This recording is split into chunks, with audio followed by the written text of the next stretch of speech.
I know you've worked now with Ben Affleck and Christopher Walken and all these people, and I'm sure you take stuff from every set. What did you get out of, in particular, out working with Tom Cruise and Morgan Freeman on this set? Did you pick up any? You know, as I said before, these guys, they're so big.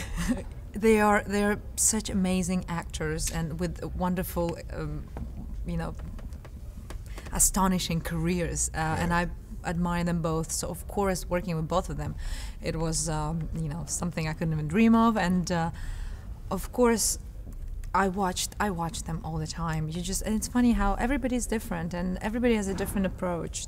But yeah, I learned. But you know, to pick something particular is very hard. I mean, it's just overall. Just watching them work is fascinating. The range they give, you know, the way they approach each take and everything. They're so concentrated and stay in their characters, which of course we all try to do. But it's just they are on a certain level, which is, you know, it's very inspiring. When you're introduced in this movie, when your character's introduced, you have to do a lot of saying stuff without saying. Like you're showing a lot of you're cluing in a lot of things with your face. How do you get into that character to like be able to transmit this message without actually putting words to it? Like, how do you practice that as an actress? You know, actually, you know, I love doing that.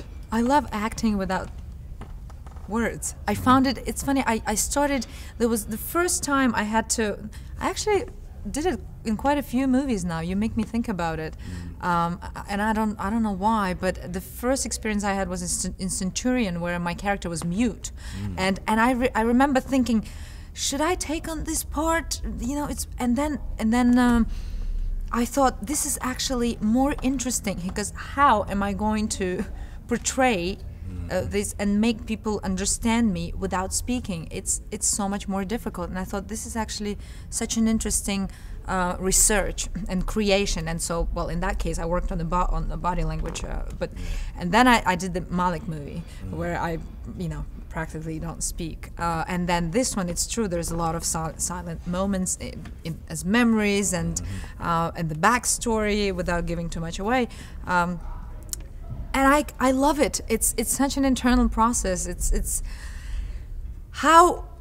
difficult to describe. I guess one stays in. I stay in my head and I just think about it. I try to really live it inside, and as long as I feel it, I think it must, you know, it must come through. Right. But it's interesting to search for it. And in a way, you know, like watching silent movies really helps, because you look at those guys. That's what they worked with. Yeah, and that's extraordinary. I mean, when you look at their expressions, it's extraordinary. It's a great school. Yeah. And no, it's a fascinating. If anything, maybe it's even more interesting. Right. Because speaking is easy. Your ship came down. Jack managed to pull you from the wreckage, but none of your crew survived. You've been in Delta sleep for a long time. How long?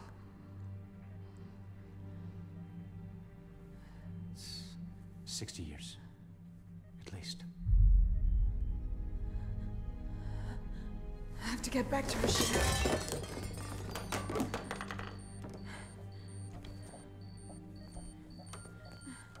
It's too dangerous down there. You need to rest.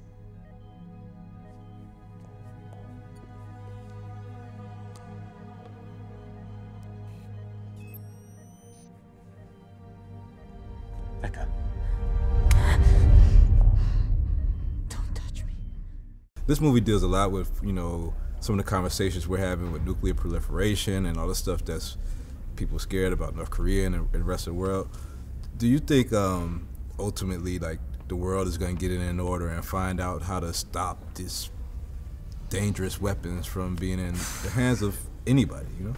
Yeah, you know, in a way, also speaking of Oblivion, it's what's interesting about it is that it's a movie packed with messages and many actually themes kind of crossing each other, and it could be considered as political too. I mean, it's about taking over someone's place, someone's country, someone's world, and it explores many questions. But one particular which I like is, for example, should we believe everything we're told, or should we actually question by ourselves and think with our own heads, which is a very big subject in Oblivion, because there are characters that are told something, they're told a story, and actually there are two types of people. One doesn't want to know, no matter how many chances present itself. She just does not want to know because she prefers to stay in Oblivion. It's her choice. It's conscious. And another one keeps challenging himself with, he asks questions and he goes and he discovers things, and in the end he comes to something great. And speaking of my character, Julia is that trigger for Jack Harper to actually go and discover. She challenges him to become a greater man. That's what I love about sci-fi. All these messages wrapped into all this action and excitement. Thank you for this film. Can't wait to see you in all the other great projects. Thank you. Magic City and everything else that you got going on. So. Oh yeah, the Magic City second season coming out on the 14th of June. All right.